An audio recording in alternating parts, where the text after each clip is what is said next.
नमस्कार साथियों। You thought I would be bringing cylinders here. Nice thought. Maybe next time. जी, नमस्कार साथियों। आज इस विशेष पत्रकार वार्ता में आदरणीय श्री राहुल गांधी जी का और आप सबका स्वागत है। आज देश जब महंगाई के बोझ तले पिस रहा है, आज देश की गृहिणी का बजट जब बिगड़ चुका है, तो ऐसे में कुछ महत्वपूर्ण विषय लेकर आदरणीय राहुल गांधी जी आपके बीच में उपस्थित हैं। मैं उन्हें आग्रह करूंगा कि वो सीधे आपसे अपनी बात कहेंगे। आदरणीय Rahul ji. Namaskar. Thank you for coming here today.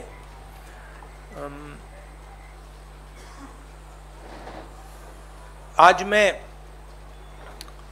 Price rise की, पेट्रोल, डीजल और गैस की कीमत के बारे में आपसे, देश की जनता से बात करना चाहता हूँ।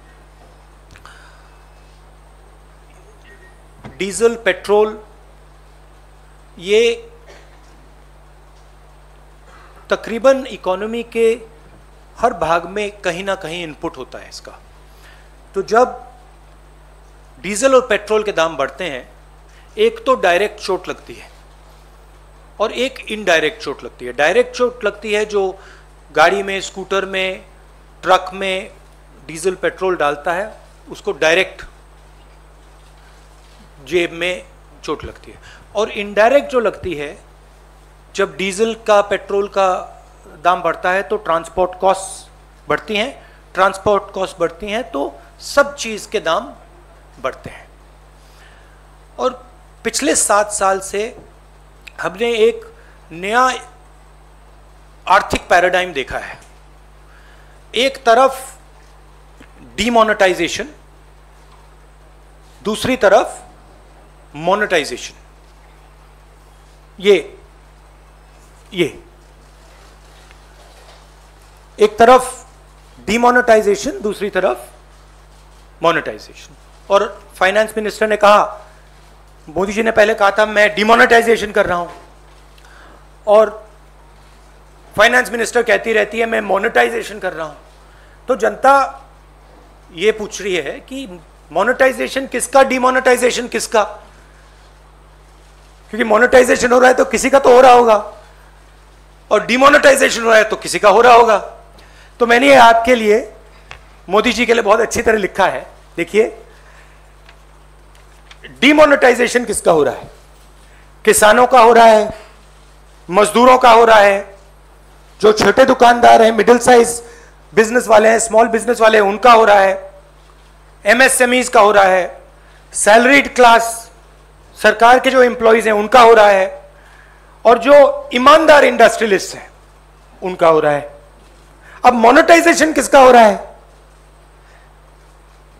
4-5 नरेंद्र मोदी जी के जो मित्र हैं, उनको आप 4-5 कह दीजिए, उनको आप हम दो हमारे दो कह दीजिए, जो आप कहना चाहते हैं कह दीजिए। तो ये इकोनॉमिक ट्रांसफर हो रहा है। और बड़ी इंटरेस्टिंग बात निकली है। मैं सोच रहा था, मोदी जी कहते रहते हैं कि जीडीपी बढ़ रही है, फाइनेंस मिनिस्टर कहती है कि देखिए जीडीपी का प्रोजेक्शन ऊपर की ओर है। मैं समझ नहीं रहा हूं भाई, जीडीपी एक तरफ दौड़ रही है और फाइनेंस मिनिस्टर, प्रधानमंत्री कहते हैं जीडीपी बढ़ रही है। फिर बात मुझे समझ आई, जीडीपी का मतलब क्या? गैस, डीजल, पेट्रोल, इनका यह कंफ्यूजन है। और मैं अब आपको गैस, डीजल, पेट्रोल के दाम और जीडीपी किस प्रकार से बढ़ रही है वो तो आज थोड़ा डायरेक्ट बताना चाहता हूं। 2014 में नरेंद्र मोदी जी ने कहा था कि डीजल, पेट्रोल के दाम बढ़ते जा रहे हैं, याद है आपको? 2014 में 410 रुपीज सिलेंडर की प्राइस थी जब हमने, यूपीए ने ऑफिस छोड़ा। आज 885 रुपीज सिलेंडर की प्राइस है, 116% इंक्रीज।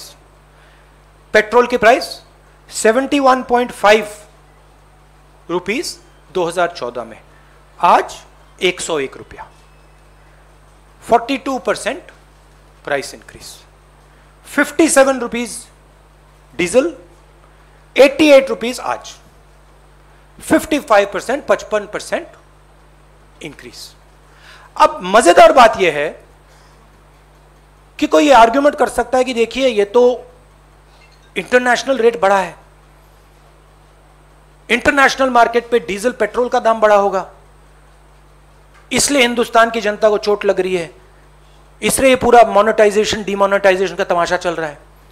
मगर अजीब सी बात यह है कि जब यूपीए की सरकार थी 2014 में तो 105 रुपीज कच्चे तेल का दाम था, आज 71 रुपीज है, 32% ज्यादा था हमारे टाइम। गैस इंटरनेशनल प्राइस देख लीजिए, हमारे टाइम 880, आज 653, 26% कम। तो इंटरनेशनल मार्केट पे gas price, diesel price, petrol price, oil price गिर रहे हैं और हिंदुस्तान में बढ़ते जा रहे हैं। दूसरी तरफ हमारे जो एसेट्स हैं उनको बेचा जा रहा है। 23 लाख करोड़ रुपए, 23 लाख करोड़ रुपए सरकार ने जीडीपी से कमाया है। जीडीपी वो ग्रोस डोमेस्टिक प्रोडक्ट नहीं, जीडीपी मतलब गैस, डीजल, पेट्रोल। मेरा सवाल है ये 23 लाख करोड़ रुपए गए कहां? और जनता को यह पूछना चाहिए कि आपके जेब में से जो पैसा निकाला जा रहा है, छीना जा रहा है, ये कहां जा रहा है? जो हिंदुस्तान के एसेट्स हैं, हमारी कंपनीज हैं, उनको बेचा जा रहा है, डिमोनेटाइजेशन किया जा रहा है, नोटबंदी की जा रही है, जीएसटी आपसे पैसा छीना जा रहा है, किसानों के 3 कानून बने हैं, वहां से आपका पैसा छीना जा रहा है। तो ये जा कहां रहा है? आपके पास तो नहीं आ रहा, आपके जेब में तो नहीं जा रहा। तो हिंदुस्तान के युवाओं को, जनता को यह सवाल पूछना पड़ेगा कि ये जा कहां रहा है, किसको मिल रहा है ये सब पैसा? अब अंग्रेजी में बोल देता हूं। डू आई नीड टू से इट इन इंग्लिश और can I just you like me to say it in English? Do you want me to? Very broadly in English, huh? Broadly, the government has a new concept of GDP. New concept is an increase in GDP means an increase in gas, diesel and petrol prices. Over the last 7 years, they've earned 23 lakh crores from an increase in diesel, petrol and gas. Every single person is affected by this. There are two effects. There's a direct effect and an indirect effect. The direct effect is when people buy fuel for their scooters, their cars, diesel for their trucks. An indirect effect is when the price of diesel, petrol rises, the price of everything rises because transport costs increase. So the country is bearing a massive cost as a result of this dramatic increase. I just go into the details. In 2004, when we left office, gas price was 410 rupees a cylinder. Today it is 2014. The gas price was 410 rupees a cylinder. Today it is 885 rupees. 116% increase. Petrol was 71. It's now 101. 42% increase. Diesel was 57, now it is 88, a 55% increase. And the interesting thing is, people could argue that prices are rising, diesel, petrol prices are rising because international prices are rising, but that's not the case. Because crude oil prices were $105 when we were in power and today they're $71. That's a decrease of 32%. Gas prices were $880 per metric ton. Today they are 653. That's a 26% drop. So the interesting thing is there is demonetization taking place where the farmers, laborers, small traders, MSMEs, contract workers, salaried class, honest industrialists are being hit. And on the other side there is dramatic monetization taking place where 3-5 big industrialists, friends of the Prime Minister, are being benefited. there is a transfer of wealth taking place from the poor, from the weak, to the Prime Minister's friends. This is what's going on. And this is what I wanted to raise today, and I wanted the young people of this country to think about this. This is about your future. You have to ask the question, who this money is going to? 23 lakh crores have been taken out of your pockets, out of the pockets of farmers, laborers, poor people. Question is, where are they going? At the same time, we see the finance minister talking about monetization, where your assets, the assets of this country, are basically being given away at cut rate prices again to 3 or 4 of the Prime Minister's favorite people. So that's what I wanted to raise today. If you have some questions, I'm happy to answer them. I would like to keep the focus on price rise and on diesel petrol prices. Thank you, sir. Arun will begin with you. एक छोटा सा सवाल ये है कि आप parliament में भी ये मुद्दा उठाते हैं, मार्च करते हैं या वहाँ प्रेस कॉन्फ्रेंस करते हैं, आप यहाँ भी कर रहे हैं, आपकी पार्टी जनता के बीच में सड़कों पर भी जा रही है। आपको लगता है कि पब्लिक जो अफेक्टेड है वो आपके साथ या आपके मुद्दे के साथ भी वो भी सड़क पर आ रही, वो भी खड़ी है कि सिर्फ कांग्रेस के कार्यकर्ता ही धरना प्रदर्शन कर रहे हैं, विपक्षी कर रहा है, और अगर नहीं आ रही तो क्यों? नहीं, देखिए, गुस्सा डेवलप हो रहा है, वो तो क्लियर है। मगर दूसरी तरफ जो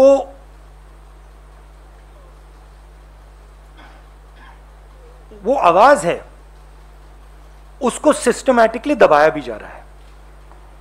कोरोना का समय है तो हम भी नहीं चाहते कि लाखों लोग सड़क पे निकले, क्योंकि हम जानते हैं कि उसके दूसरे नतीजे हो सकते हैं, तो हम भी थोड़ा रिस्ट्रेंट शो कर रहे हैं। मगर जनता में जबरदस्त गुस्सा है।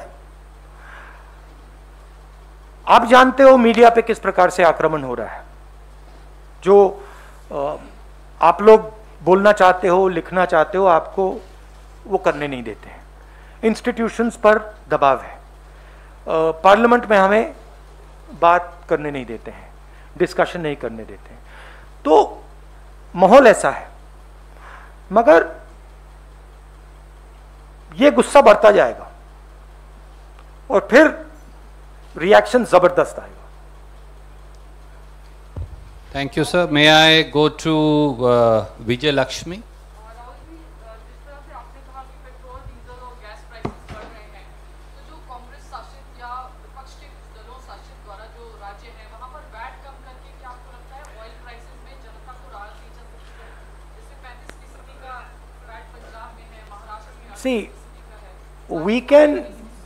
we can do this on the margins. हम margins में ये कर सकते हैं, but the main thrust of it, right, is the question that 23 lakh crores. See, if the question was that international prices are going up, no problem. But that's not the question. International prices are not going up. 23 lakh crores are being taken by the government of India. It's not a question of what is Chhattisgarh government going to do, Punjab government going to do. The question is, what is happening to this 23 lakh crores? Why are the people being made to pay for this? ये जो 23 लाख करोड़ रुपया है, ये जनता के जेब से निकाल कर ट्रांसफर किया जा रहा है ना। सवाल तो वो है। आप कह रहे हो कि हाँ ठीक है, छत्तीसगढ़ गवर्नमेंट क्या करेगी, पंजाब गवर्नमेंट क्या करेगी, मगर सवाल वो नहीं है। सवाल छत्तीसगढ़ गवर्नमेंट 23 लाख करोड़ नहीं ले रही है, पंजाब गवर्नमेंट 23 लाख करोड़ नहीं ले रही है, सेंट्रल गवर्नमेंट 23 लाख करोड़ रुपए ले रही है। Thank you sir. Uma Shankar ji from NDTV.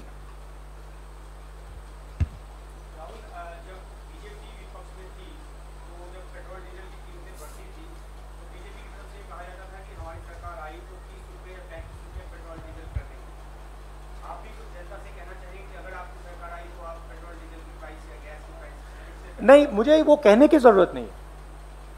देखिए, हमारे टाइम क्रूड ऑयल की प्राइस $105 थी, हमारी प्राइस पेट्रोल की 71 थी। मुझे कहने की कोई जरूरत नहीं है, हमने करके दिखाया है। यहां आपके सामने प्रूफ है, देख लीजिए।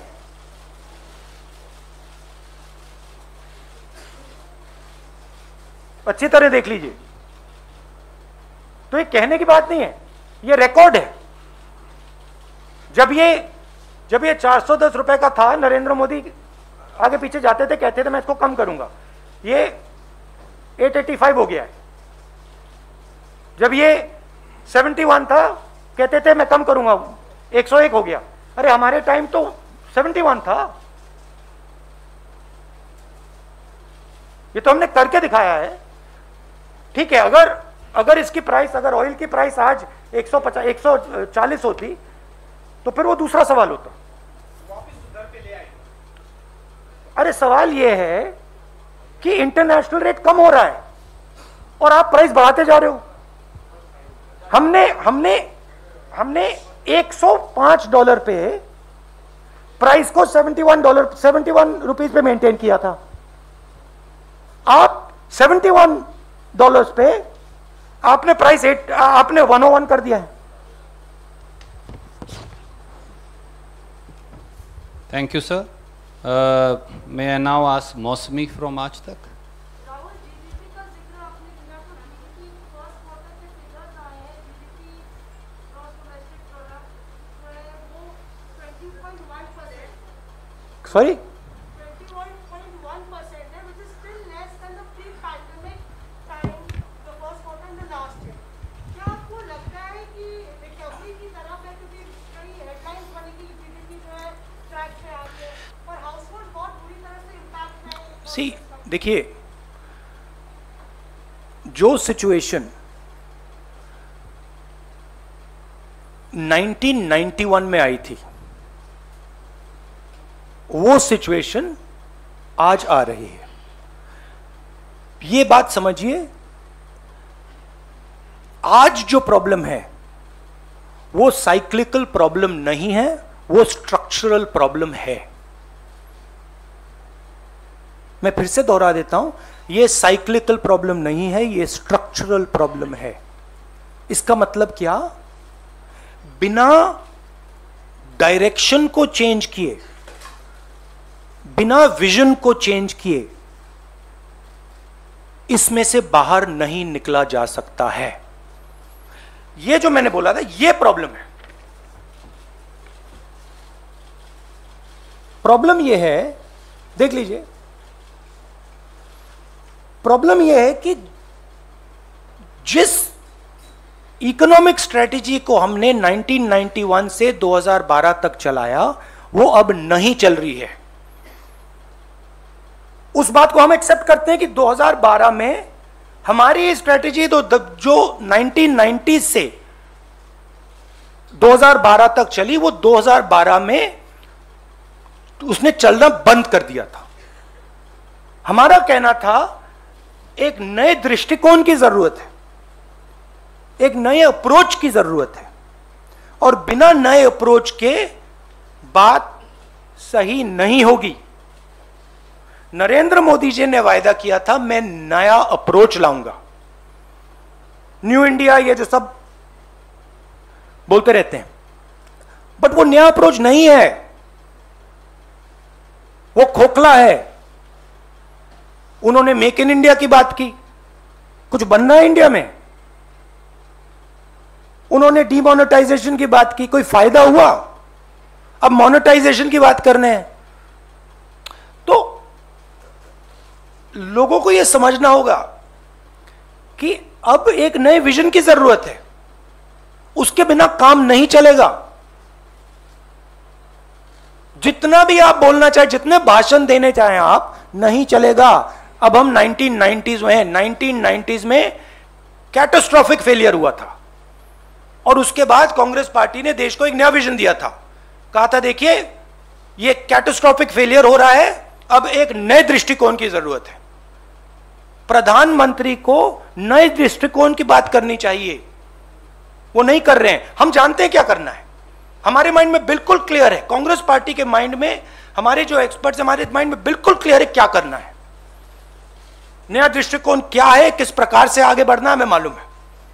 तो ये इस बात को फाइनेंस मिनिस्टर को तो समझ ही नहीं आ रही है, उसको उनको तो छोड़ दो। बट ये जो इनके थिंक टैंक्स हैं, नीति आयोग है, प्राइम मिनिस्टर को भी बात नहीं समझ आएगी, बट एक्सपर्ट्स हैं, उनको समझ आएगी। और फाइनेंस मिनिस्टर को, प्राइम मिनिस्टर को उन एक्सपर्ट से बात करनी चाहिए। अगर नहीं करना चाहते तो कांग्रेस पार्टी के एक्सपर्ट हम भेज देते हैं, हम समझा देंगे। हमारे पास एक्सपीरियंस है, हम समझते हैं कैसे करना है, क्या करना है। तो मेरा कहना है कैटास्ट्रोफिक फेलियर है ये, और इसका सिम्टम जीडीपी का कोलैप्स है। आप देखिए, थोड़े डिटेल में जाता हूं। हिंदुस्तान की स्टॉक मार्केट तेजी से आगे बढ़ रही है, सब लोग देख रहे हैं, मिडिल क्लास के पैसे बन रहे हैं। आप देखिए कितनी कंपनीज ग्रो कर रही हैं। ये जो पूरा का पूरा स्टॉक मार्केट का तमाशा है, ये 50 कंपनियों का है। जो बाकी 300, 400, 500 कंपनीज हैं स्टॉक मार्केट में, उनको देखिए उनका क्या हो रहा है। वो खत्म हो रही हैं, एक के बाद एक खत्म हो रही हैं। मगर फ्यूचर वो हैं। अगर आपको हिंदुस्तान की इकोनॉमिक बेस बढ़ानी है तो फ्यूचर वो हैं जो second line, third line, fourth line में है, वो सब खत्म हो रही है। और ये जो काम हो रहा है, ये मेन 5, 6, 7 लोगों को स्ट्रेंथन करने का काम हो रहा है। ये जो लोग हैं, इनकी जगह है, बट ये हिंदुस्तान को रोजगार नहीं दे सकते। रोजगार कौन देता है? स्मॉल मीडियम बिजनेस वाले देते हैं, सेकंड लाइन वाले लोग देते हैं, थर्ड लाइन वाले लोग देते हैं, फोर्थ लाइन वाले लोग देते हैं। मोदी जी के माइंड में उनकी जगह ही नहीं है। तो मेरा कहना है कि जो आपको दिख रहा है, यह स्ट्रक्चरल फेलियर का सिम्टम है। ये स्ट्रक्चरल फेलियर के कारण ये चीजें हो रही हैं। और नरेंद्र मोदी जी अगर एक्चुअल देश के सही प्रधानमंत्री होते तो देश को कहते, देखिए मैं समझ रहा हूं कि स्ट्रक्चरल फेलियर है, और मैं अब देश को एक नया दृष्टिकोण देने जा रहा हूं। और वो दृष्टिकोण बातचीत से निकलेगा, वो रेसकोर्स रोड में बैठने से नहीं निकलेगा। किसानों से जाके बात कीजिए, मजदूरों से जाके बात कीजिए, बाकी इंडस्ट्रियलिस्ट से जाके बात कीजिए, स्मॉल मीडियम बिजनेस वालों से बात कीजिए। फिर आपको देश का एक विजन निकलेगा, उसमें से, उस बातचीत में से देश का विजन निकलेगा। हमने वो बातचीत की है, हम जानते हैं करना क्या है।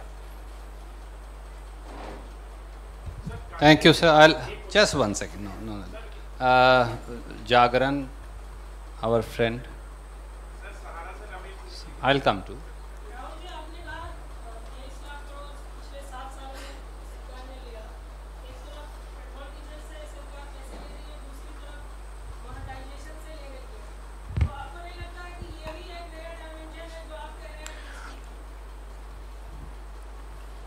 देखिए, मैं ध्यान से अपना ऑब्जर्वेशन करता हूं, मैं सोच समझ के करता हूं। बेसिकली क्या हो रहा है, मैंने आपसे कहा कि स्ट्रक्चरल फेलियर है और सरकार पैनिक कर रही है। सरकार, नरेंद्र मोदी एक्चुअली डर गए हैं, रियलिटी से डर गए हैं। उनको दिख रहा है कि मैंने देश को ये वायदे किए थे और इन वायदों को मैं पूरा नहीं कर सकूंगा, उनको दिख रहा है। और वो पैनिक में आ गए हैं, अंदर डर पैदा हो गया है। और जब व्यक्ति में डर पैदा हो जाता है तो वो रिस्पॉन्ड नहीं कर सकता है, वो रियलिटी है। प्राइम मिनिस्टर, फाइनेंस मिनिस्टर, जो इनके बेसिकली जो कोर मिनिस्टर्स हैं, ये पैनिक में है। इनको ये नहीं समझ आ रहा कि करना क्या है। तो कभी कोई कहता है भैया देखो मोनेटाइजेशन करो, वो उठा के बेच देते हैं। कभी कोई कुछ और कहता है तो ये, बट ये जो फ्यूल प्राइस पे जी रहे हैं, ये इंटरनेशनल प्राइस ने इनको बचा रखा है। जिस दिन, और जैसे मैंने कोरोना की बात कही, मैं फिर से बोल रहा हूं, जिस दिन ये क्रूड ऑयल की प्राइस आज क्या है, 70 है ना, 70 है ना आज, अगर ये गलती से भी 70 से 80, 80 से 90, 90 से 100 हो गई, यहां पे पूरा मामला कंट्रोल से बाहर चला जाएगा। तो ये देश की सिचुएशन है, ये रियलिटी है। अच्छी लगे ना लगे वो अलग बात है। इसको देख के कि हमारे जो प्रधानमंत्री हैं वो घबरा गए, डर गए, इसको देख के चाइना भी अपना प्लानिंग कर रहा है कि हिंदुस्तान बेसिकली एक प्रकार से इकोनॉमिक क्राइसिस में है, लीडरशिप क्राइसिस में है, पैनिक में है, तो हम जो निकाल सकते हैं निकाल लो। ये हो रहा है। अच्छा लगे खराब लगे वो मैं नहीं जानता, मेरा काम सच बोलने का है। ये रियलिटी है देश की। Last question. राहुल जी, महंगाई आज नहीं बढ़ी है, पिछले 7 सालों में लगातार आंकड़े बताते हैं पेट्रोल, डीजल और रसोई गैस के दाम बढ़ते जा रहे हैं। लेकिन जब हम चुनावों में देखते हैं तो क्या कांग्रेस इसको मुद्दा नहीं बना पाती, या लोगों को आपको लगता है महंगाई से असर नहीं पड़ रहा? आखिर मैंने इसका जवाब आपको पहले दिया। Institutional capture, gagging of the press, not allowing the true voice to come out, threats, intimidation, violence. Thank you. हाँ, ये वाला you liked it?